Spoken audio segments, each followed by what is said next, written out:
kita cuma baru stuck di latar belakang yang penuh dengan revisi gitu. Pengalaman yang aku pengen share nih sama teman-teman IP, riset itu penting. Karena apa ya, kita di sosial politik ya Mbak, tidak jauh-jauh dari penelitian.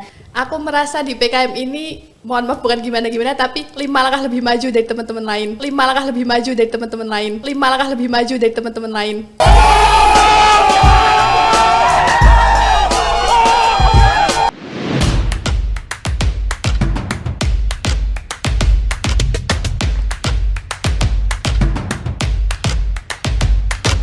Sobat IP semuanya sudah kangen pastinya dengan Inspirational Podcast ya, karena sudah lama banget kita tidak mengundang beberapa narasumber di beberapa waktu karena ada kesibukan dan lain sebagainya. Tapi tenang, kita sekarang hadirkan lagi Inspirational Podcast, di mana hari ini saya kedatangan tamu. Bukan alumni, biasanya kalau saya kedatangan tamu itu alumni ya, alumni yang tahun 2000, dari yang lama sampai zaman yang new atau yang baru. Nah sekarang saya kedatangan tamu yang mana ini masih mahasiswa semuanya. Jadi hari ini kita akan bicara soal bagaimana kemudian mahasiswa ini bisa berprestasi gitu ya. Nah hari ini aku kedatangan tamu yang spesial, ada 3 orang di sini semuanya. Hai, say hi dong sama Sobat IP. Halo. Jadi hari ini kita akan ngomongin soal kegiatan mahasiswa ya. Sama perkenalkan, ini namanya siapa? Perkenalkan, nama saya Dinul Qayyimah, saya dari IP 20. 2020. Oke, halo semuanya. Perkenalkan, namaku Sri Sulastri. Aku dari Ilmu Pemerintahan angkatan 2020. 2020 juga. Kenalin, namaku Fadia Zahra dari Ilmu Pemerintahan 2021. 2021 ini yang paling muda, ini yang paling tua maksudnya gitu. Oke, jadi dari pengalamannya Dinul, kemudian pengalamannya Sri dan pengalamannya Fadia, ini akan bicara soal PKM atau program kreativitas mahasiswa ya, di mana mereka ini berbeda-beda kelompok, tidak di satu kelompok ya. Dinul punya kelompoknya sendiri, Sri punya kelompoknya sendiri, dan Fadia juga punya kelompoknya sendiri. Jadi teman-teman, for your information, mereka ini adalah perwakilan ya dari 16 kelompok. Ada 3 kelompok yang lolos sampai tahap nanti, insya Allah semoga ya sampai PIMNAS gitu. Nah 3 kelompok ini adalah 2 riset, betul ya, 2 riset dan 1 gagasan futuristik. 3 riset semua. Oh 3 riset semua, wow, oke, 3 riset semua. Kemudian pembimbingnya ada Budian, ada Mas Sakir dan ada Pak Rido. Oke, kita akan tanya-tanya karena mereka masih mengalami proses belum lulus, kemudian masih mahasiswa gitu ya. Kenapa sih dari kalian semua mau ikut program kreativitas mahasiswa, dan program kreativitas mahasiswa itu sebetulnya apa sih? Boleh dijawab dari siapa ya? Dari Dinul dulu mungkin. Mungkin jangan dari saya karena di sini saya itu yang paling jauh penelitiannya dan saya gabung paling akhir. Mungkin bisa teman-teman yang lain dulu yang emang dari awal mereka itu seperti apa gitu. Gabungnya baru akhir. Enggak, maksudnya saya itu gabung ketika yang lain udah ada kelompok. Saya belum ada kelompok, udah gabung. Mungkin Menarik bisa ini. Mbak Sri dulu. Oke, Sri, silahkan diceritakan Sri. Mungkin kalau dari aku ya Mbak, awal aku ikut PKM itu, dahulunya itu di UMY itu ada yang namanya program KIK, kompetisi ide kreatif mahasiswa. Sebenarnya awalnya dari situ. Sebenarnya kita itu dari kelompok tercetus ketika ada kuliah umum. Jadi waktu kuliah umum kita menemukan satu topik nih, menurutku ini belum pernah ada gitu. Lalu akhirnya kita daftarlah di KIK itu Mbak. Terus akhirnya dari pihak prodi ada PKM. Lalu kemudian aku daftarlah di situ. Aku ikut gabung sama mereka, teman-teman. Kebetulan kenal Kating juga yang dulu pernah ikut PKM gitu. Akhirnya kita daftar di situ. Ya alhamdulillah kita dapat bimbingan dari prodi setiap hari gitu sampai akhirnya submit proposal gitu sih. Oke, yang Sri sendiri penelitiannya terkait dengan apa? Tentang pemilu Mbak. Pemilu. Lebih spesifiknya itu tentang pemilu ramah lingkungan. Pemilu ramah lingkungan. Ada berapa orang kelompoknya? 5. Ada 5 kelompok dan itu anak IP semua? Anak IP-nya ada 4, yang 1 ada dari manajemen angkatan 2021. Oh oke, berarti rata-rata di tahun 2020 dan 2021. Kalau dari Fadia gimana ceritanya? Kalau Sri kan sudah punya passion kayaknya ya, ada suatu topik yang mungkin bisa diangkat kemudian ternyata diikutkan PKM. Kalau Fadia? Kalau dari aku sendiri itu baru tahu PKM malah ikut PKM itu sendiri. Jadi ikut PKM dan kenal PKM. Tunggu, ikut PKM-nya Jadi gimana? sembari kenal PKM jadi ikut PKM. Awalnya itu diajakin oleh salah satu cutting. Itu tuh cutting dari himpunan juga, salah satu himpunan. Dia minta Fadia ikut, nih ada program kreativitas mahasiswa. Awalnya nggak paham tuh itu program apa kayak gitu. Bingung bener, itu bener-bener bingung. Terus sempat nolak sebenarnya, dan akhirnya aku terima soalnya emang bener-bener kayak kayaknya menarik nih kayak gitu. Terus aku terima dan akhirnya bimbingan lah di prodi, dibimbing, lalu kita dapat kelompok. Akhirnya dapat kelompok itu juga kita satu kelompok itu satu organisasi juga, jadi lebih enak Kak ngobrolnya, jadi langsung kenal gitu loh Mbak. Jadi akhirnya dari situ kita bareng-bareng ngerjain proposal dan akhirnya sampai sekarang ini. Berarti dapat kelompoknya pada saat ikut PKM juga. Dan belum tahu kelompoknya akan siapa aja ya nanti belum gitu tahu. ya. Dan kita tuh juga belum tahu judulnya kita apa, belum tahu ikut PKM bidang mana tuh kita juga belum tahu. Jadi bener-bener nol, nggak ada sama sekali tahu tentang PKM ini tuh belum ada. Oke, jadi menarik ya. Yang satu karena sudah niat, yang satu karena diajakin iya enggak akhirnya iya. Kalau Dinul sendiri gimana ceritanya? Nah, kalau aku itu awalnya nggak mau ikut Mbak, karena apa? Karena udah capek sama tahun kemarin gitu ya. Tahun kemarin itu pernah ikut, cuma qadarullah nggak lolos gitu kan ya. Nah, terus sampai pada akhirnya yaudahlah nggak usah ikut karena nggak ada tim juga kan waktu itu. Karena tim yang tahun kemarin itu nggak mau diajak lagi gitu. Nah, terus sampai pada akhirnya aku ingat tuh waktu itu lagi ada acara organisasi di luar kota jam 8 malam itu tiba-tiba di chat sama Mas Hakir gitu kan, Dinul daftar PKM gitu. Saya kan ngomong kan, aku ngomong gitu kan, kalau aku belum ada kelompok nih gimana gitu Pak. Nah terus sampai pada akhirnya katanya suruh daftar aja nanti bakal dicariin kelompoknya di situ. Nah ternyata enggak.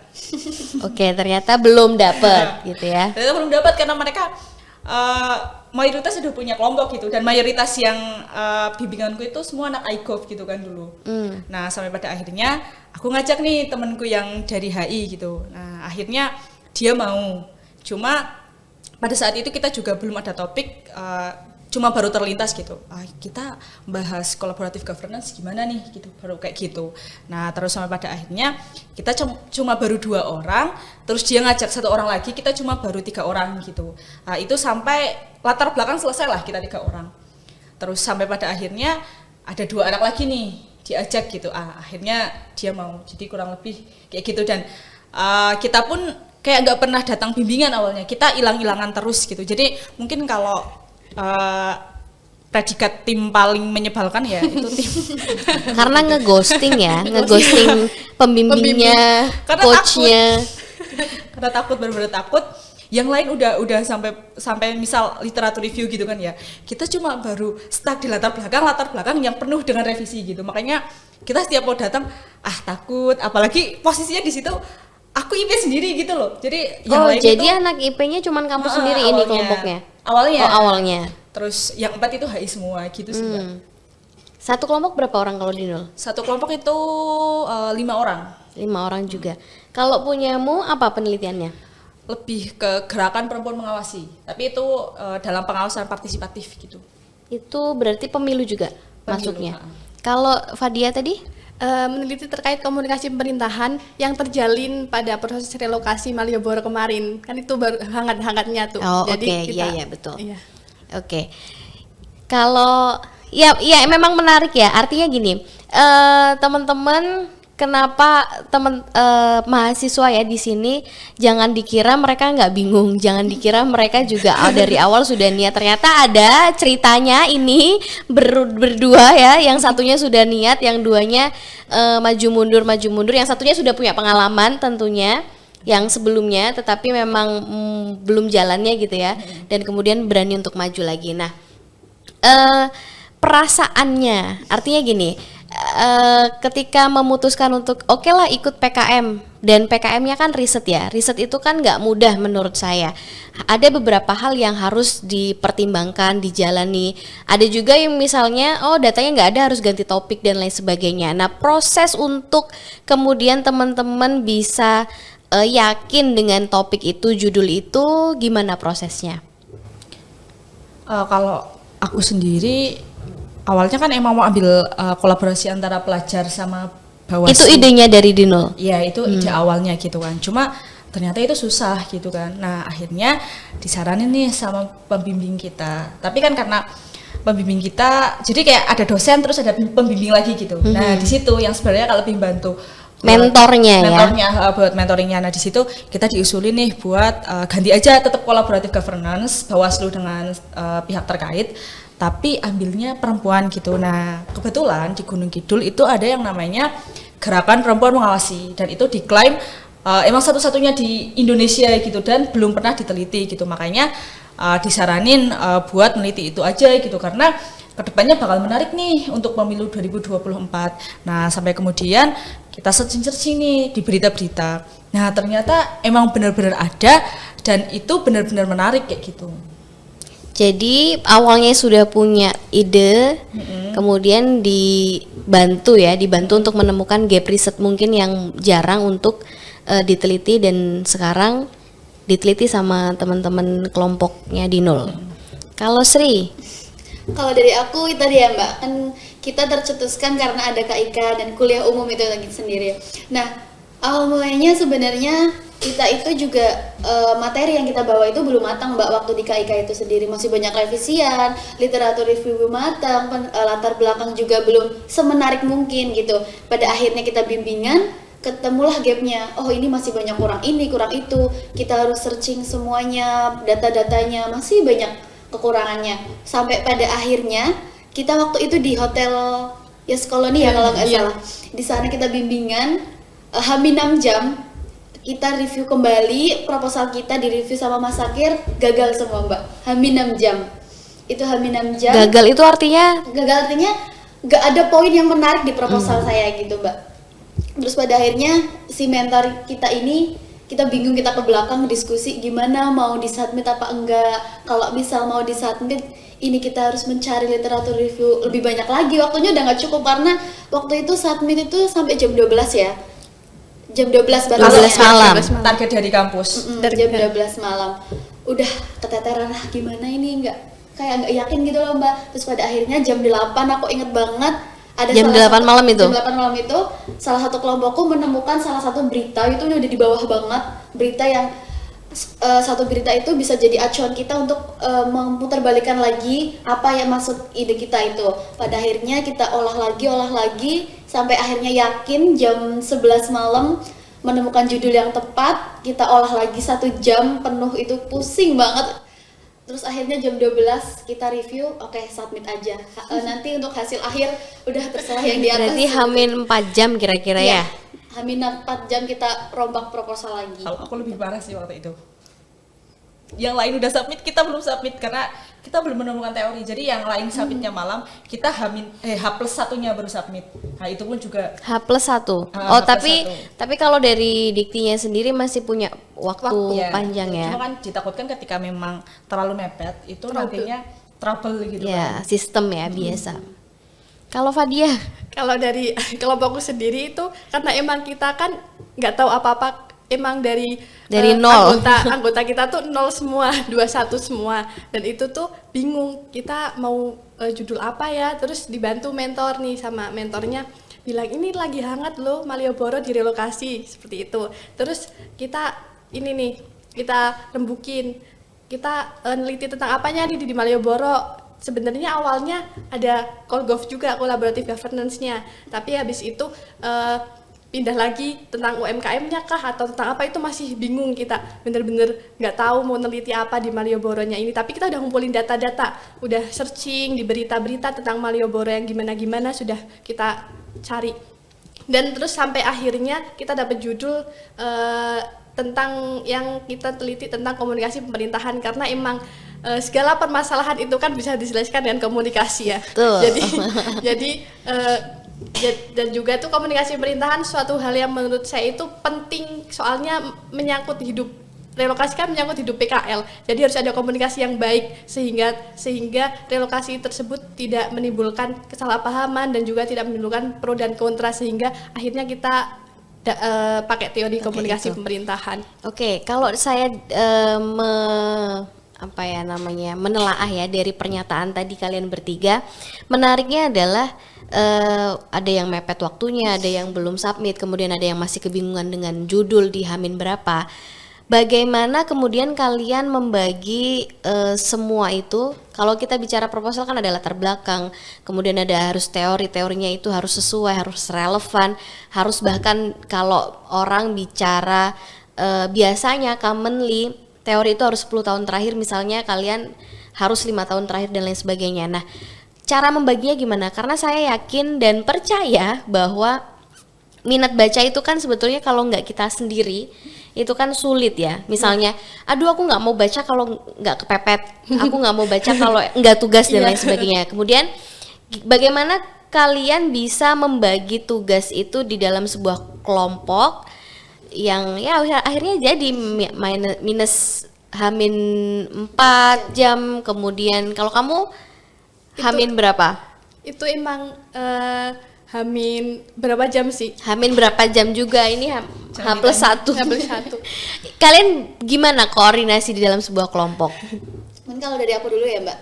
Kalau dari aku sendiri, kita waktu buat latar belakang, kita itu modelnya satu bab dulu. Jadi misal latar belakang nih, kita berlima cari semua masalahnya. Nanti baru dikumpulin, nanti kita bahas bareng-bareng. Nah gitu, itu hari pertama. Nanti hari kedua literatur review dan begitu terus selanjutnya. Sampai akhirnya di hari H ada yang ke teknis di lampirannya, karena itu kan lampirannya banyak banget. Iya, betul. Lalu ada yang di kepenulisannya sesuai sama panduan, terus ada yang fokus sama literatur reviewnya, dan ada juga yang koordinasi sama mentornya langsung. Nah itu aku biasanya, dan teman-teman langsung ke penulisan sama di isinya gitu.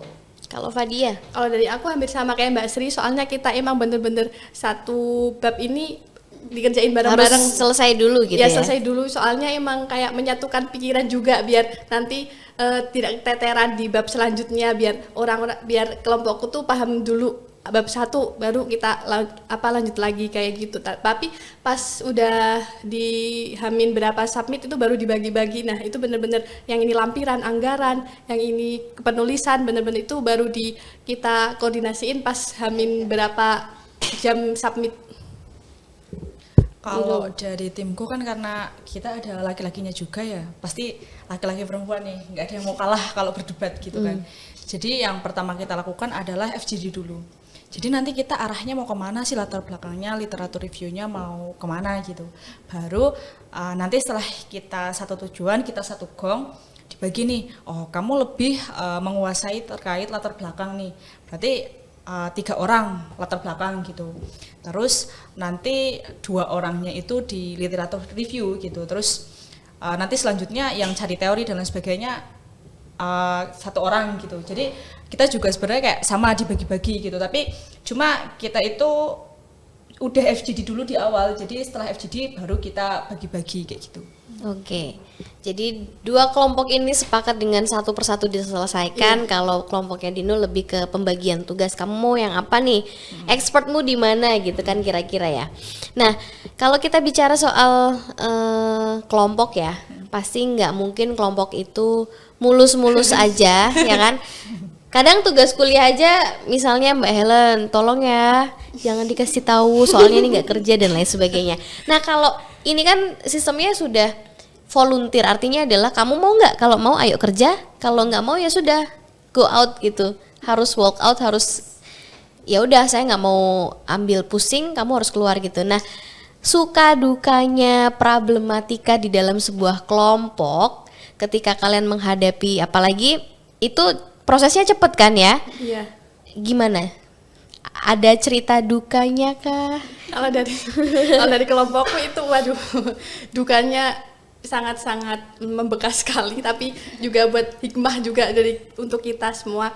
Jadi emang dalam sebuah kelompok itu paling sulit adalah mengontrol ego masing-masing, dan bagaimana cara kita menerima pendapat orang lain itu yang paling susah daripada harus penelitian. Itu menurutku yang lebih susah sih di kelompok itu sendiri. Jadi ketika ada satu orang yang misalkan tidak kurang aktif seperti itu, kita evaluasi bareng-bareng. Setelah itu kita tanya komitmennya. Lalu kita rangkul kembali, kita ajak bareng-bareng lagi bahwa kalau kita misalkan sudah memutuskan untuk ikut sesuatu, itu harus ditanggung jawabin sampai akhir seperti itu. Jadi kita juga sering melakukan evaluasi internal kecil-kecilan seperti itu. Jadi untuk mengatasi duka itu seperti itu. Jadi ya. Yang paling membekas apa? Yang paling membekas di hati persoalan, karena maksudnya gini, kenapa kita sampaikan gitu ya, bahwa di dalam sebuah kerja tim itu kan nggak mungkin semuanya akan sama. Betul tadi, egoisme orang itu kan beda-beda. Kalau semuanya kenceng, kalau semuanya mau ego masing-masing kan nggak akan jalan gitu. Nah, kita memberi contoh juga nih kepada sobat IP yang angkatan baru, angkatan lama, angkatan kalian, bahwa ya suka duka itu ada, tapi harus dilewati bareng-bareng dong gitu. Nah, apa sih, boleh nggak diceritain? Nggak usah sebut nama. Oh iya. Jadi ada 2 anggota yang benar-benar itu nggak aktif, dan itu benar-benar kita sampai capek sendiri gitu loh Mbak, kayak maunya gimana sih kalian kayak gitu, sampai kita minta bantuan mentor buat kayak jadi penengah. Itu benar-benar ribut soalnya. Jadi tapi dari aku sendiri, aku lebih memilih mengalah, bukan berarti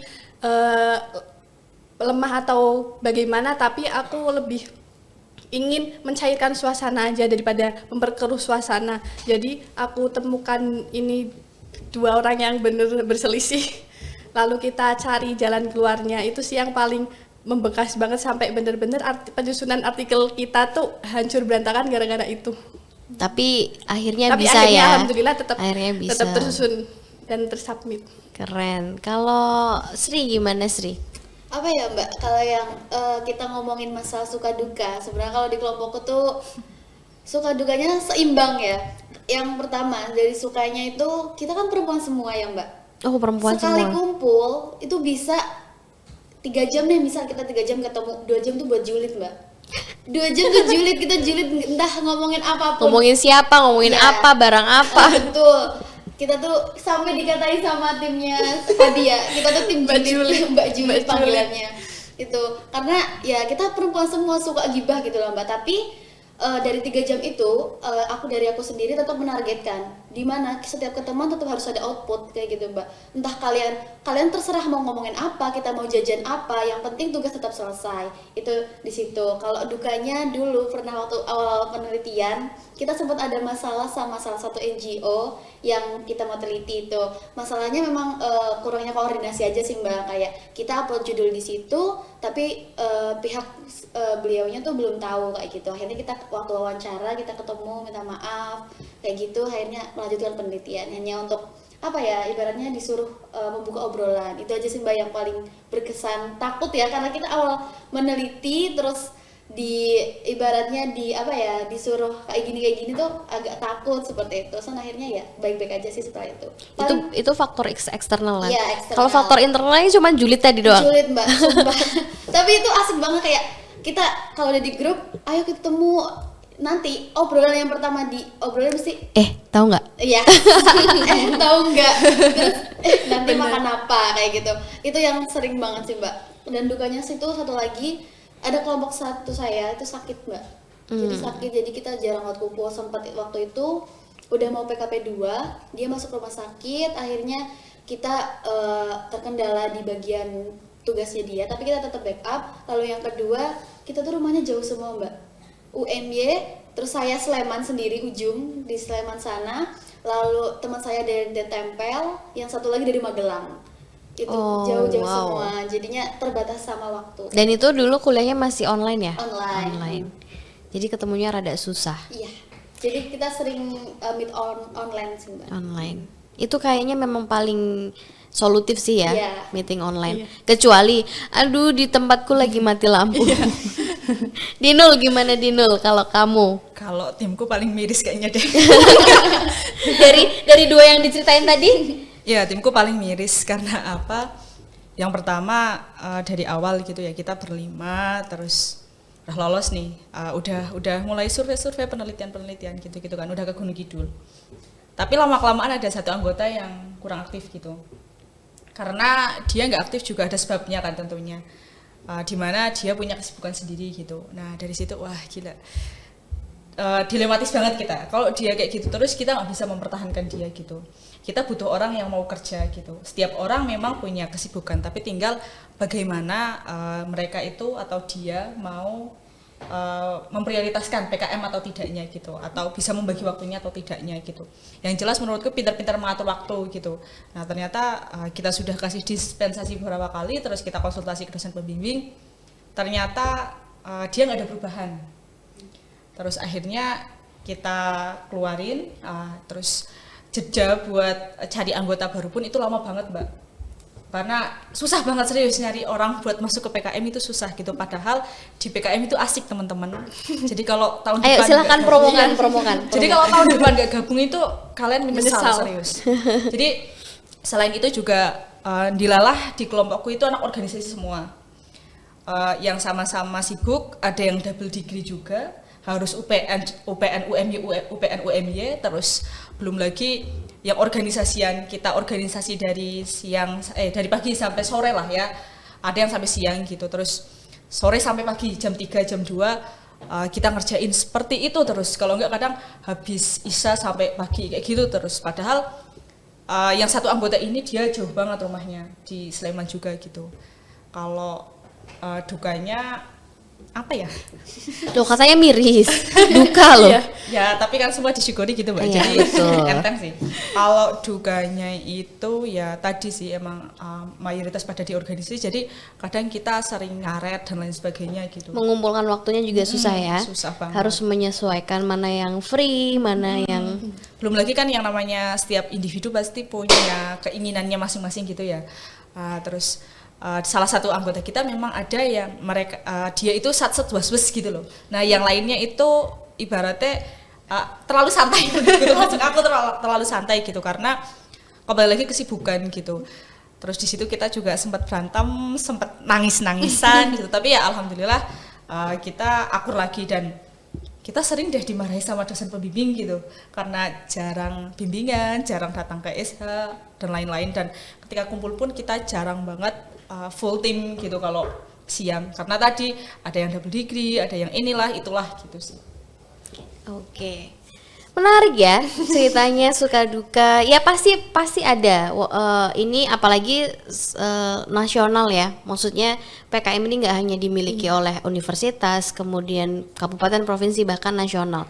Jadi tuntutan profesionalisme, jangan merusak pertemanan gitu ya. Bagaimana tetap profesional tapi temenan tetap jalan. Nah kalau kita ngomongin soal proses nih, dari kalian awal pusing-pusing, ada yang belum dapat kelompok, ada yang bingung mau neliti apa, nyangka nggak sih? Pasti nggak nyangka ya sampai sejauh ini gitu ya.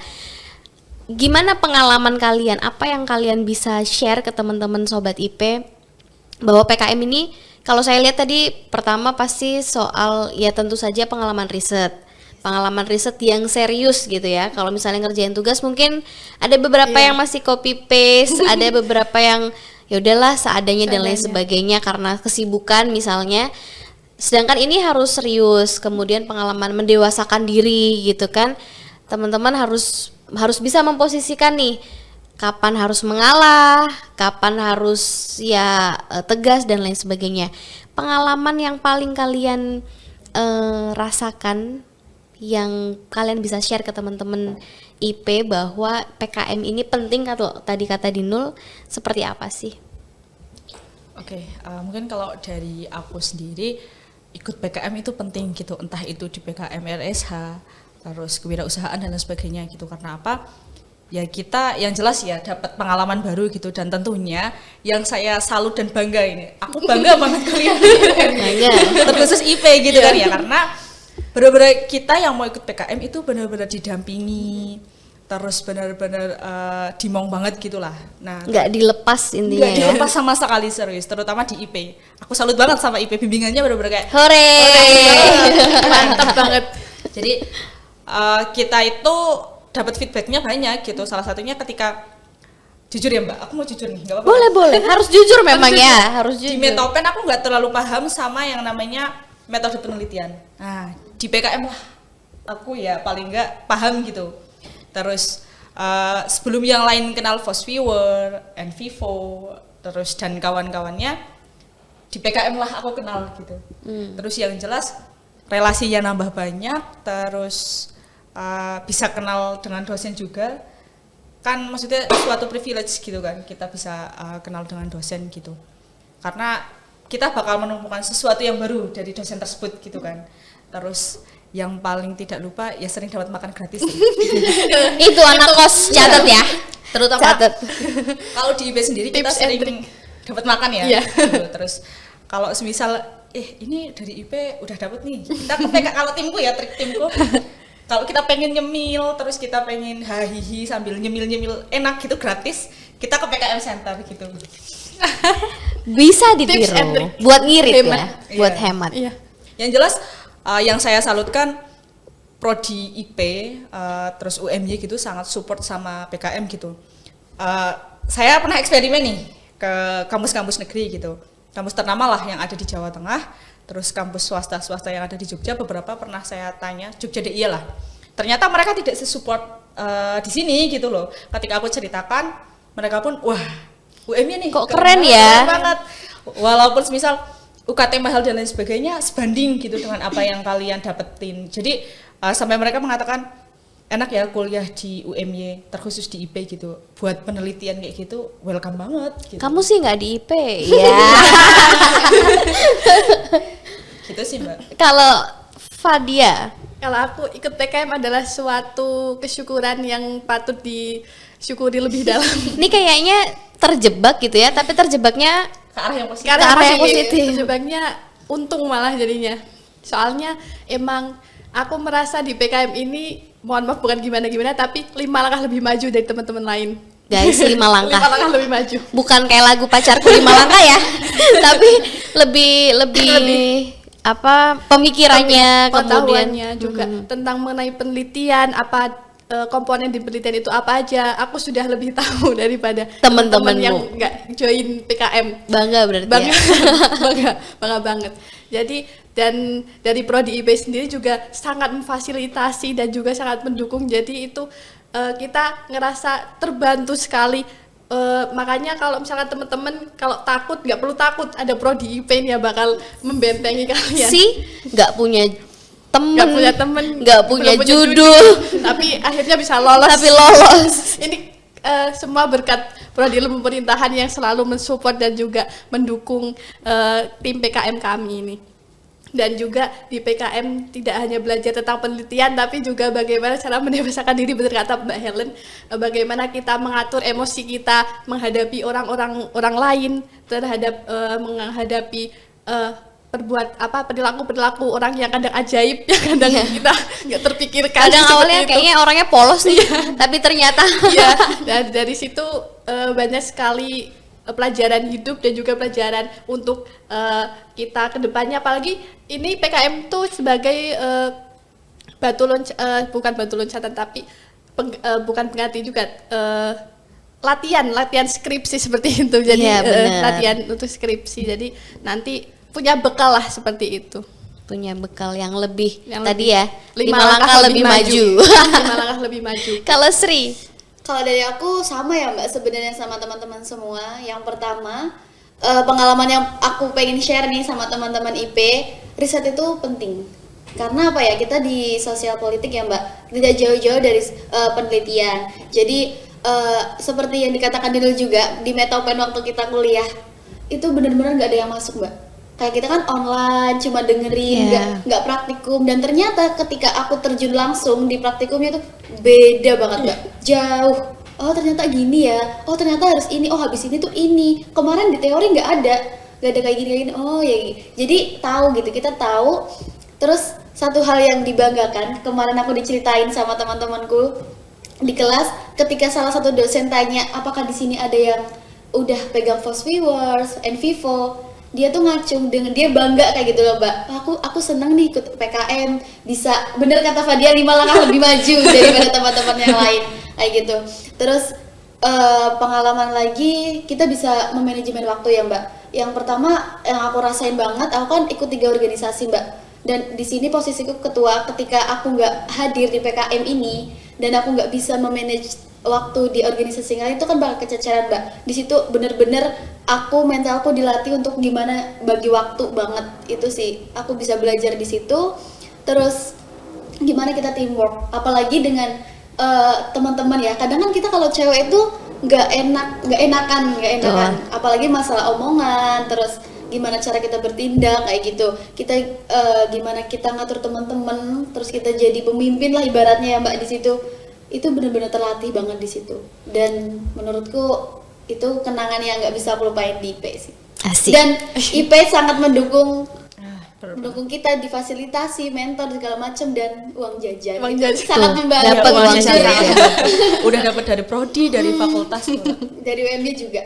Oke, itu ya teman-teman, menarik sekali pengalamannya. Jadi apa yang kita obrolin di sini itu sebetulnya untuk membuka pikiran teman-teman bahwa kuliah pulang itu juga kadang tidak baik. Kuliah rapat juga kadang tidak baik gitu kan. Terlalu over kegiatan juga tidak baik, nanti kuliahnya keteteran dan lain sebagainya. Tapi yang justru melalui PKM ini, karena dua belah pihak ya, dari kampus, dari IP sendiri, kemudian mahasiswanya juga mau saling bekerja sama. Kalau dari mahasiswa mau berusaha, dari IP sudah memfasilitasi, kan dua-duanya enak ya. Dan terbukti bahwa pengalaman sebuah kegiatan, entah itu mau organisasi nanti, entah itu melalui PKM, itu nggak akan rugi. Nggak akan ruginya apa? Nggak cuman riset, nggak cuman soal bagaimana teamwork, nggak cuman soal bagaimana melatih skill leadership dan lain sebagainya. Yang paling utama tadi adalah menurut saya mendewasakan diri ya. Iya. Jadi teman-teman tuh sekarang menghadapi sesuatu lebih dewasa, lebih bisa memanage waktu, memanage pikiran, emosi, harus sabar ya kan, harus bisa mengontrol diri. Kemudian nanti ke depan, tadi kata Fadia 5 langkah lebih maju, mungkin sudah punya cita-cita, oh habis ini aku mau kemana ya, habis ini. Jadi pikiran-pikiran yang positif itulah yang harusnya diciptakan, bukan ya udah deh lihat nanti mau jadi apa gitu kan. Jadi dari sekarang, dari melalui ikut kegiatan yang positif yang banyak, itu juga sudah menentukan, oh nanti aku pengennya ini nih, pengennya ini. Terakhir nih, ada quote atau ada pesan dari kalian nggak untuk teman-teman IP, biar, karena jujur Li ya, to be honest, bahwa PKM di IP itu kan sebenarnya tidak diminati oleh banyak mahasiswa, ya kan? Tapi ternyata tadi teman-teman di sini sudah membuktikan bahwa tidak semengerikan itu. Dinul mungkin mau menyampaikan sesuatu untuk teman-teman, motivasi kah atau pesan? Kalau dariku jangan lupa join ke PKM tahun depan. Jangan lupa join PKM tahun depan. Karena apa? Karena dengan PKM kalian bisa 5 langkah lebih maju dari teman-teman gitu. Tagline sekarang ya. 5 langkah. Terus kalian kan kuliah udah mahal-mahal nih. Jangan sampai kalian tidak memanfaatkan UKT kalian dengan baik gitu. Karena Betul. salah satunya ya Mbak, jahatnya aku kadang rasa, loh ini teman-teman udah bayar UKT mahal-mahal tapi kok yang ngerasain cuma aku gitu, kadang kayak gitu. Karena kita juga kadang di PKM Center gunjing kayak gitu, makanya teman-teman manfaatkan UKT kalian sebaik mungkin. Betul. Kalau aku ambil kesempatan yang kalian minati, seperti jangan pernah takut, mending gagal karena udah berusaha daripada gagal karena belum mencoba. Jadi jangan lupa ikut PKM tahun depan, karena emang bener-bener kita dapat banyak sekali pelajaran, maupun hidup ataupun pelajaran ini mata kuliah itu bener-bener kita dapatkan semua. Jadi jangan pernah takut karena ada prodi ILP yang bakal mensupport. Terakhir, Sri. Kalau dari aku buat sobat IP semua, join PKM tahun depan karena PKM banyak banget ilmu yang bermanfaat, baik buat kita di mata kuliah, terus buat ke skripsi selanjutnya bagi yang ikut riset nanti, terus buat pelajaran hidup juga, mendewasakan diri, gimana memanajemen ego, waktu dan lain-lain. Semuanya harus wajib mencoba. Entah itu nanti lolos atau tidak itu kan Pikir di luar nanti. kendali Pikir yang penting nanti. kita nyoba dulu lah. Oke, terima kasih Dinul, terima kasih Sri, dan terima kasih Fadia. Mudah-mudahan lolos PIMNAS. Kita aminkan bareng-bareng ya teman-teman. Mudah-mudahan perjalanan ini nanti sampai akhir, sampai PIMNAS, kemudian bisa membanggakan IP dan membanggakan kalian semua. Terima kasih, sampai jumpa di podcast selanjutnya. Bye-bye.